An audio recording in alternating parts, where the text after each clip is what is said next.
bab 73 yewten annahayu fi haɗugol an tawliyatil imara halfingol laamatere ndi yeeso agal ngal wal qada e ñawore nde wa gayri ma e goɗɗigo koyna ɗiɗo ɗiɗi minal walayati immorde laamateriji hedditiɗi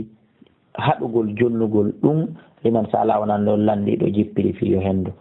aw harrasa alayha ma o lerɗani filmu o faalaha o feeti fa arrada biha o weeɓitani dammugal ngal hino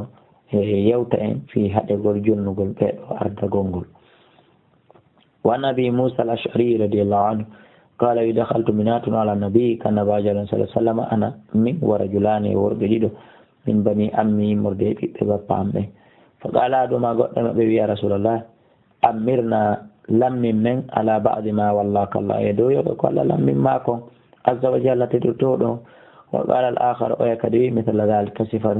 فقال الآن معك هي إنا من والله من وندر الله لا نولي من هل فينته من لم من هذا العمل يدو قل أحدا قد سأله تريد لندي كما لنا كيف من جنة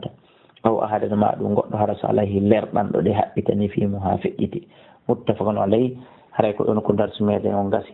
kala ko goɗɗo faala landade ma ko faala saljutude ma ko faala du'ade welto ma ko faala humpitade ina numéro téléphone ji ɗin 628 60 53 09 657 même numéro 631 même numéro hara jemma on towi moƴƴa en yondinoray ɗo hande kadi darsu on wallahu a'la wa a'lam.